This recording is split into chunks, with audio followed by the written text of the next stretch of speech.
ketika dia punya Beatrix yang akan bersampingan dengan Xavier, frontliner mereka itu udah ada nanti langsung ada apa namanya seorang Akai, Cho, dan mereka punya sisi ganking. To be honest ya, by traffic, aku sih suka dari Occupy Throne. Iya, ini banyak banget juga hero-hero pick off yang cukup mengerikan. Mereka ngebawa Kadita juga tadi di akhir sebagai pelengkap.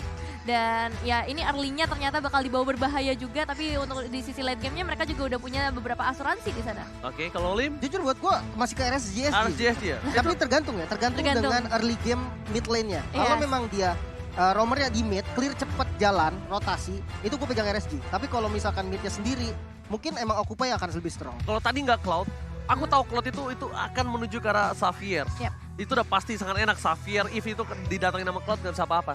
Tapi kalau mereka tadi lebih clean, aku lebih suka kenapa? Lebih sustain. Di early-nya nggak terlalu tersiksa. Ya, memang clean strong landing juga. Strong landing di early dan bahkan ini dia di match yang pertama. M4 World Championship di yang kedua. Dan buat sobat Mobile Legends yang di rumah kalian jangan lupa untuk di-share dan kumandangkan saatnya Indonesia dengan ada angka 4 di tengahnya. Karena caster Indonesia kawan-kawan kalian ada Ranger Mas, Ada Nevin. Dan Lim Kocok. Lem Kocol, alright. Oke, ini dia langsung menuju ke arah lininya masing-masing. Pastinya menuju ke arah posisinya masing-masing. Terpantau langsung adanya Bray dan juga Leo membawa lagi Akainya. Hero yang memang sering kali dia bawa, salah satu hero dengan ability dash sesuai dengan ya karakteristik dari seorang Leo ini. Oke, karakteristik Leo yang bisa dibilang dengan roamer tankernya, dia akan coba ngamanin posisi imun dengan heavy spinnya. Dan bahkan kita lihat mundur ke arah belakang. Muri terlalu offside, seperti yang dibilang sama Lim, ini cukup berbahaya. Diablo mencoba untuk mendapatkan satu first blood. Terlalu dalam nampaknya dan mungkin lebih memilih untuk mundur ya. Dan ini yang kita bilang tadi, agresivitas tipikal dari Southeast Asia, Lim ya. Ya, RSGSG, clear bareng langsung jalan dari midnya. Ini tipikal Southeast Asia banget. Dan menurut gue menjadi rugi karena memang Lolitanya tidak babysitter ke arah gold lane-nya. Gado dibiarkan sendirian dan akhirnya apa? Baby Cakes yang akan bisa farming untuk dapetin item yang dia mau. Oke. Tidak ada invasi terlalu agresif di arah top lane Leo. Masih coba untuk mengamankan dari jungle terlebih dahulu. Karena dari segi level, Leo udah cukup untuk menumbangkan Baby Cakes. Ingat, dia purify. Ini tandanya dari seorang Kadita tidak bisa langsung melakukan instant pick off terhadap seorang Cloud di depan sana. Mundur ke arah belakang, Fury mencoba dipaksa, flicker telah dikeluarkan dan sabar banget dari seorang Maro untuk coba all in dengan Petrify-nya, David. Iya, benar-benar sabar kali ini, nggak mau mengambil resiko yang terlalu besar karena seperti yang kita bahas tadi, early dan mid game itu bakal jadi momen-momen yang krusial banget yang menentukan juga nanti di late game seperti apa. Tapi di sisi lain kita udah melihat di bagian bawah adanya seorang Bray yang bakal terjebak, tapi malahan Bray yang berhasil mendapatkan first blood by Infinix. Decimate is on point. Itulah kekurangan dari seorang Akai. Dia dengan heavy spin nggak bisa instant kill, sedangkan dari seorang Martis instant kill sangat bisa didapatkan. Tapi instant kill didapatkan bukan berarti mid to the late game-nya dia akan sustain. Itu problem utamanya. Jadi dari kedua belah jungler tim mereka mempunyai plus and minus. Yes. Ini bakal bahaya juga sih untuk seorang Leo pastinya. Meskipun dia punya harvest spin untuk dapetin objektif-objektif kayak Turtle Lord. Tapi tetap dengan beberapa waktu yang harus dia korbankan tadi itu bakal jadi satu masalah nantinya. Oh my god, lihat duel Elter tidak berhasil dikeluarkan oleh Full. Retribution berhasil didapatkan dan Turtle Slain by UBS. Gold kali ini didapatkan oleh tim Aras Jaki. Dari belakang, Leo mencoba untuk kabur dan ternyata Bray juga tidak memiliki damage yang cukup untuk menumbangkan Leo. Tapi dengan satu poin kill yang sudah diamankan atas Hulk, itu udah lebih dari cukup, Nevin. Iya, udah sangat amat cukup. 3 eliminasi, mereka dapetin turtle juga. Dari segi objektif udah terlihat sangat amat jelas. Tapi yang bakal jadi prioritasnya mungkin nanti ke arah laningnya terlebih dahulu. Karena bisa dibilang Baby Cakes cukup kesulitan ya di area atasnya. Sedari tadi terkena beberapa pressure. Oke, ini akan ada ganking di arah top lane. Nampaknya menuju ke seorang Cloud. Coba dipaksa.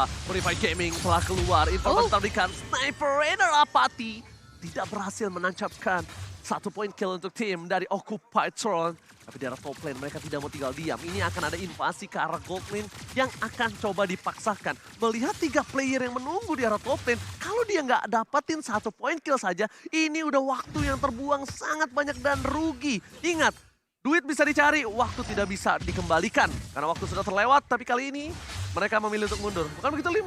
Rugi waktu banget ini. Ini susah sih sebenarnya mereka rotasi.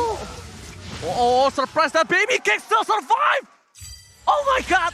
Surprise attack yang dilakukan di arah top lane gak berhasil mendapatkan satu buah point kill dan bahkan Baby Cakes masih bertahan hidup. Gak punya Purify, informasi telah diberikan dan bahkan menuju fokus ke arah platingan yang dilakukan oleh tim dari Occupytron gak dilakukan. Masih bisa di-cover oleh seorang Lolita dari Aussie di sana. Nah, ini yang bahaya sebenarnya sih dengan emblem yang dipilih oleh Baby Cake sendiri. Dia nggak tumbang sama sekali. Memang dia nggak dapetin kill dan nggak dapetin assist. Tapi dengan laning yang menurut gue lumayan nyaman dari awal, ini bikin dia udah punya item yang dibutuhkan. Demon Hunter Sword, item utama dari Cloud sendiri yang nantinya dia akan menjadi follow up yang mengerikan. Dan kali ini kita melihat juga di area Purple Buff udah mulai ada beberapa pertemuan yang nampaknya akan dilakukan oleh kedua tim. Hanya untuk memberikan pressure aja, karena tadi di area atas juga bisa dibilang buying time-nya terlalu lama untuk teman-teman dari Occupytron. Terlalu lama, membuang waktu, rugi sia-sia. Tapi 2 versus 2 versus 3, Diablo kali ini akan memasakkan memukul mundur seorang Leo. Heavy spin bakal coba dipaksa dikeluarkan, tapi bukan itu mau yang dari tim Occupytron.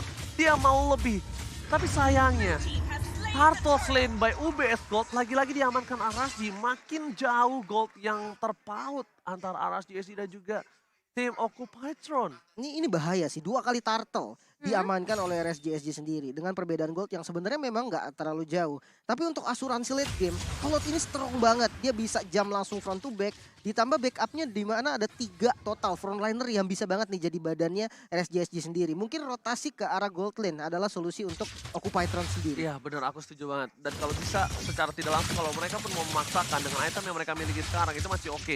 Kenapa? Karena udah mulai memasuki menit 10, itu yang ada. Mereka ketika ganking ke arah gold lane itu menjadi petaka. Bisa dibalikan kembali keadaannya. Udah punya Demon Hunter Sword, menuju ke arah Corosine, mungkin nantinya Golden Staff. Atau dia punya Purify. Dia nggak bakal bisa digengking dengan gampang. Banyak banget sword skill yang akan kebuang dengan sia-sia dengan hanya butuh 1 cloud.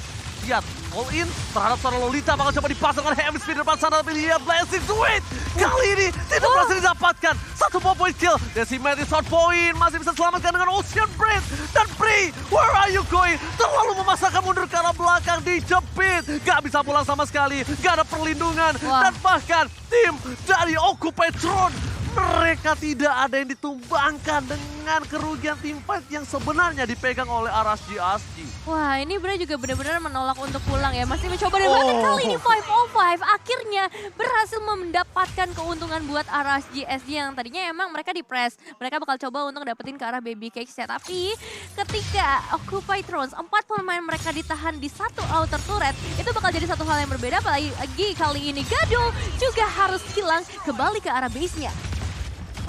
Dan tambah lagi kita melihat juga dari Woman Pression kali ini. Tapi harusnya dari seorang Maro masih bisa melarikan diri. Ada satu downlane juga yang akan langsung di-slow bersama seorang Leo. Memberikan satu pressure. Down yang sangat baik didapatkan oleh seorang Leo. Counter yang dilakukan terlalu lama. Arashi SG sudah mendapatkan keuntungan dari seorang Gado. Tapi mereka masih mau lebih, mereka masih mau Maro. Sedangkan Maro ini masih bisa memiliki 1 buah imunitas untuk bisa menghindari real world manipulation. Sebenarnya kalau Gado tadi udah didapatkan, menurut aku mereka reset, mereka dorong tengahnya, mereka dapetin turtle-nya lagi. Karena dari sisi dari offlaner mereka menang unggul banget. Dan kemungkinan besar Diablo akan datang dengan tim fight 4 versus 5. Membuat Hope masih harus coba clearing minion terlebih dahulu. Retribution akan didapatkan oleh seorang Bray tanpa ada kontes sama sekali. Dan bahkan dia nggak usah pakai 1 buah Retribution by UBS Gold. Di sisi top lane, Cloud Editor dominasi. 2 point kill telah didapatkan oleh para pemain dari tim Arashi SG. Cloud udah nggak bisa dibendung, terlalu bebas di early game membuat dia perkasa di arah mid game, Nevin. Iya, memang tadi ada beberapa mistake juga yang dilakukan oleh Arashi, tapi pada akhirnya di momen-momen mereka mendapatkan turtle, zoning outnya berjalan dengan sangat amat baik. Dan kali ini juga Baby Cakes-nya dikasih space yang begitu besar, malahan untuk area mid lane-nya Occupytron. Mereka bakal coba untuk menyatukan nampaknya kemampuan mereka, karena dari tadi mereka mencoba untuk bermain dengan 4-1 ya. Yes, benar banget. Bray maksa masuk mendapatkan 1 buah purple buff. Diablo dengan cepat, terlalu strong. Langsung Well-Taken dengan all-in menuju ke arah Diablo tidak bisa disumbangkan. Diablo too strong. Heavy spin bahkan harus dikeluarkan membuat seorang Diablo kali ini terperangkap di dalam turret. Hilang dengan all-in yang mereka miliki. Dan ini kesempatan untuk para pemain dari tim Arashi SG untuk mendapatkan 1 buah turret di arah mid lane. Apakah mereka mampu? Apakah mereka berani? Apakah mereka akan membuat kematian dari Diablo ini tidak sia-sia? Tapi nampaknya para pemain dari tim Occupytron berhasil clearing ini dengan cukup cepat dan membuat kematian Diablo itu menjadi sia-sia. Iya, padahal udah ada 5 ultimate yang harus dikeluarkan oleh Occupy Thrones hanya untuk menumbangkan seorang Diablo. Yang dimana sebenarnya itu hal yang sangat amat baik buat RRGSG. Cuman sayangnya gak ada minion wave lagi yang tersisa, mereka juga gak bisa nge-invade terlalu jauh. Dari teman-teman Occupy juga, mereka bisa ngejaga posisinya di belakang outer mid turret. Wow, secara tidak langsung Lim, aku lihat Mahro ini menjadi salah satu titik turning back dari tim Occupy Throne. Jujur untuk ngambil turret tuh susah banget sih dari RSG. Mereka dari Occupy dia punya Beatrix, dia punya Xayvier yang barang-barang ulti aja tuh udah langsung habis minionnya. Itu bakal berat. Oke, all in terhadap Lossy kembali. Nggak tahu mengapa beberapa kali aku melihat permainan di M4 mereka lebih all in terhadap tanker atau apapun yang akan coba dibarter di depan sana. Tapi entah mengapa itu terjadi ketika tim yang melakukan hal itu, mereka kalah. Karena mereka terlalu all in, terlalu fokus terhadap apa yang ada di depan. Mereka nggak objektif menuju ke arah core-nya. Dan itu yang membuat kemarin kekalahan di match yang pertama antara Blacklist. Dan kali ini mereka juga bakal menuju ke arah Lord nampaknya. Masih cukup menjadi pertimbangan pastinya apakah mereka harus mengamankan ke arah tankernya terlebih dahulu atau beberapa hero yang emang menjadi bahaya dari tadi. Ini mulai fokus sih ke arah belakang dan ini dia Maro. Itu udah target yang benar 505 no Purify Gaming. Udah benar blastnya gak dapetin siapa-siapa. Leo. Satu buah heavy stream belum dikeluarkan. Freddy di garis depan. Hook mencoba untuk menghindari damage setelah diberikan. Tapi lihat Flicker dikeluarkan. Satu buah point kill atas seorang Cloud. Dan Kado ini bakal coba menjadi salah satu distraction. Dan ternyata Retribution is on point. Didapatkan break. Dan tentunya Lost Lane by Best Gold. Didapatkan oleh tim RRGSG. Full dominasi. Full dominasi dengan leading dari gold, leading dari point, leading dari Lord yang tidak bisa dihantam oleh Occupy Throne yang terlalu ragu-ragu. Sebenarnya agak susah sih tadi memang untuk dikontes juga. Mengingat adanya Akai dari Leo nih. Heavy spin dibuka untuk ngelempar teman-teman dari RSG ke arah belakang. Follow up damage-nya semuanya ada di depan. Jadi heavy spin-nya tadi kayak kesannya kayak nggak berguna banget. Dengan adanya dua member yang diikutin tadi dengan heavy spin belakang dan tidak bisa di-kill sama sekali. Membuat pertempurannya hanya jadi kebagi dua doang. Source damage-nya nggak cukup dan akhirnya Lord-nya bisa diamankan. Sebenarnya agak free sih tadi bisa dibilang. Ragu. Kalau dia mau all in. Dan bahkan dia malah jadi terpick off. Dan Baby Cat sudah all in tadi ke arah belakang dan dia tidak punya full revive. Ini akan menjadi keuntungan sih kalau Occupy Throne bisa lihat celahnya. Tapi lihat Maro mencoba all in ke arah belakang tapi di cancel begitu saja. No rope wave-nya tidak berhasil keluar dan tidak berhasil mendapatkan 505. Padahal itu adalah momentum yang sangat dia butuhkan. Menuju ke arah depan mencoba untuk mendapatkan satu buah clear minion dari top lane. Leo mencoba menutup pergerakan dari seorang Baby Cakes tapi terlalu sakit. Best turret pasifnya pecah dan bahkan dipaksakan. Di bawah menit 12 berhasil mendapatkan satu buah turret. Tadi sebenarnya momentum yang didapatkan Maro itu udah tepat. Tapi sayangnya di cancel Nevin. Wah, ini menjadi satu kerugian yang cukup besar ya buat Occupy Throne. Sejauh ini mereka hanya tersisa 4 pemain. Memang sudah kembali untuk seorang Maro. Tapi dengan space luas ini, RSGJ itu benar-benar bisa ngacak-ngacak banget. Perbedaan goldnya udah sampai ke arah 8.600. Dan dari segi purple buff, orange buff, ini udah jelas banget bisa diamankan oleh RSG. Ya, RSG dominasi lagi di arah satu buah jungle di arah bawah dibikin sama sekali dari Occupy Throne nggak bisa farming. Gado-gado tertinggal jauh, 3 poin kill telah diamankan. Hulk yang membuat dirinya full tank bahkan nggak bisa masuk nih Lim. Ya ini susah sih sebenarnya untuk OT sendiri karena dia akan hanya bisa nunggu dalam base-nya, nyari blunder karena semua visionnya juga udah terkunci. Bahkan mereka untuk ngambil satu wave minion yang ada di top lane aja itu resikonya tinggi banget. Langsung ditabrak karena udah muncul di arah top lane-nya. Oke, mundur ke arah belakang. Bray mau di all in, kita tahu dia hybrid sekarang dengan damage yang tidak bisa masuk dengan maksimal. Membuat Bray ini kayaknya bukan menjadi target utama Nevin. Iya, kali ini bukan jadi target utama ya. Cuman aku lebih worry karena seorang Baby Cakes ya. Sejujurnya dari tadi ketika fightnya terpecah, ini Baby Cakes yang ngasih turning back point-nya. Baby Cakes yang ngasih eliminasi penting untuk RSG. Dan sejauh ini Occupy Thrones memang salah satu cara yang harus mereka lakukan ya mau nggak mau untuk memberikan split push ke arah manajemen wave minionnya. Seperti yang tadi dilakukan oleh seorang Gado dan juga Leo. Dan kali ini Lord Camp by UBS Gold sudah mulai hadir, sudah mulai muncul juga. Dan akan memberikan tanda berarti sebentar lagi akan ada kontes nampaknya yang terjadi dari kedua tim. Lord Camp by UBS Gold ini akan menjadi salah satu camp yang menyerukan sekali. Jujur kalau aku jadi OT aku bakal lepas Lord-nya. Iya, aku juga akan lepas Lord-nya. Ini Lord 12, kita punya high ground defensif. Dan kalau kita all in di sini kita akan tumbang. Jadi kalau menurut aku mending clear bawah, dapetin dulu objektifnya. Karena kalau misalnya Lord sudah didapatkan oleh RSG by UBS Gold, ya kita bisa apa, Lim? Ini susah sih sebenarnya ya. Kalau misalkan kita hitung dari high ground defense, ya dia punya Beatrix, dia punya Xavier. Tapi jangan lupakan Cloud yang udah punya item.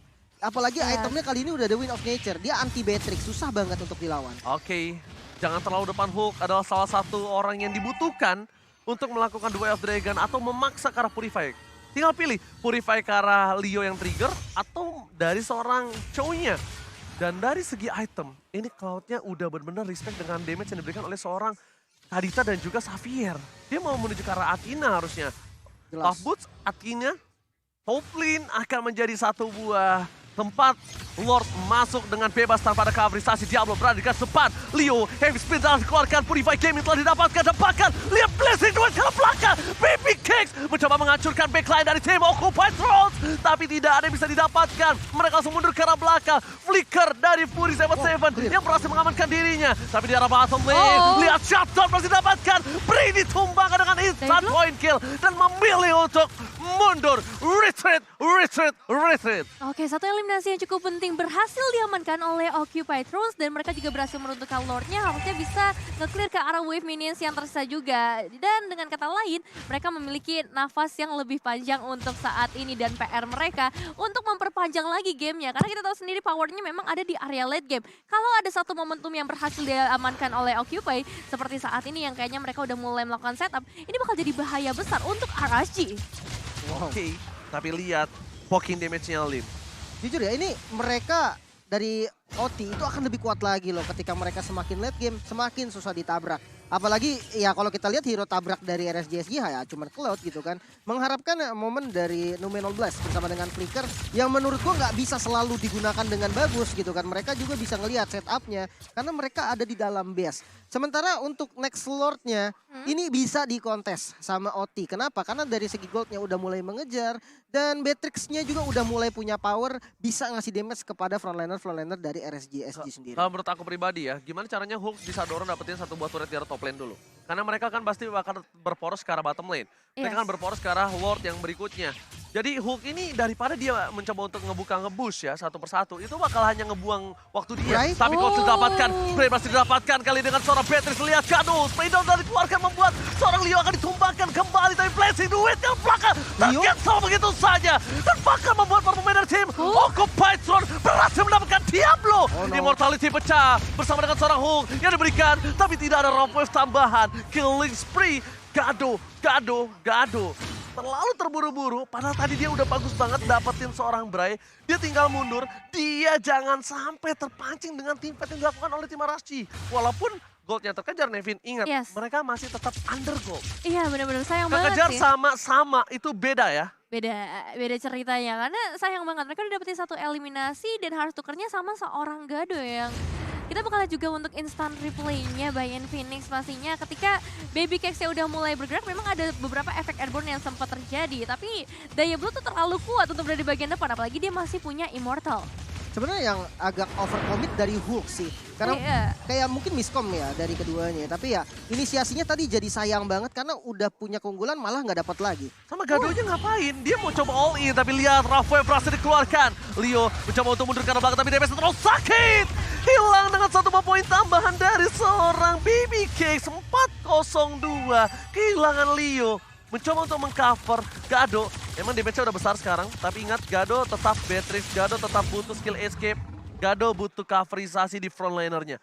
Gak bisa terlalu offside dan Hook. Dia mau tidak mau Lim. Harus coba dapetin satu. At least Lolsi sekalipun sekarang udah tetap harganya mahal. Iya dan udah jadi Wind of Nature barusan dari Gado. Otomatis udah dapat solusi nih dari Cloud-nya. Yang jadi masalah dia hanya harus menjaga posisi dari Reward Manipulation ataupun nanti dari Numenor Blast yang bisa banget langsung dengan flickernya mengarah ke arah belakang layar. Hulk gak bisa ngelakukan poking, Hulk harus all in. Dan sekarang untungnya Lolsi nggak punya satu buah Immortal. Menurut gua Lolsi di all in pun nggak masalah. Yang penting gimana caranya Leo melakukan zoning out terhadap RSG lainnya. Karena coba untuk mendapatkan Diablo itu agak cukup besar resikonya. Dengan flicker yang telah dikeluarkan sekalipun kayaknya mereka nggak worth it kalau coba fokus ke arah Diablo. Ya, dan ini ke defense lagi akhirnya. Iya. Dengan ya memang high ground defense-nya tuh kuat banget. Susah, bener-bener susah buat RSGSD sendiri. Mau nabrak terus-terusan. Karena apa? Ada Leo yang selalu menjadi counter setup, yang selalu siap untuk makan siapapun. Dan sebenarnya gue setuju sama yang Oji bilang, Lolsi pun nggak apa-apa kalau mau dimakan. Yang penting OT kali ini memiliki keuntungan dari segi jumlah. Mereka udah nggak terlalu fokus lagi untuk item karena semuanya udah full juga. Oke, Nomen Players bakal di cover dan kali ini lihat Baby Kings. Kali ini bakal coba ditumbangkan. Fokus karena Baby Kings dan ter-shutdown. Occupy Throne berhasil membalikan kembali keadaan yang mereka miliki. Mereka berhasil mendapatkan Baby Kings. Occupy Throne bakal memiliki kesempatan untuk melakukan push di 3 lane yang berbeda. Kesempatan yang mahal hanya ada 37 detik. Dan lihat, mereka so fokus. Konsekan belakang dan Prey. Rapam dikeluarkan. Fokus di mortality-nya pecah. Membalikan kembali keadaan yang dimiliki RSGSD. 2 ter-take down. Oh my God, menjadi kondisi yang berbalik tuh untuk RSGSD. Apakah akan dilewatkan oleh seorang Occupy Throne kali ini, Nevin? Oke, kita bakal lihat aja karena 5 pemain dari Occupy Throne semakin mendekat juga ke area mid lane-nya. Satu persatu turret akan mereka coba untuk tumbangkan. Berai nggak ada, Baby Cakes juga belum kembali ke dalam lane of dawn. Tambah lagi efek downing light dari seorang Fury. Ini bakal jadi bahaya besar juga nantinya. Lolsi masih bisa memberikan defensif ternyata. Dan untuk saat ini reset ya seharusnya dengan gold yang udah nggak ada gapnya lagi. Hanya di angka 2000-an aja. Everything can happen, semuanya bisa terjadi. Kita nggak bakal tahu ya apa yang bisa terjadi dalam satu momentum saja bisa ngerubah nasib mereka. Aduh sayang banget Lim, aturan dia dorong di arah top lane loh tadi. Ya sebenarnya memang 3 lane harus mereka 3 lane dorong. itu adalah pilihan yang paling tepat. Gak bisa mereka fokus ke arah mid. Kenapa? Karena di atas sama bawahnya udah gak ada base turret. Minionnya akan auto nge-push. Itu yang berbahaya. Tapi yang lebih berbahaya lagi daripada itu Lordnya yang spawn sekarang mulai dikuasai nih sama teman-teman dari OT. Kalau sampai dia dapat, menurut gue OT yang bisa megang game ini sih. Alright, kita bakal lihat dari tim Occupy Throne.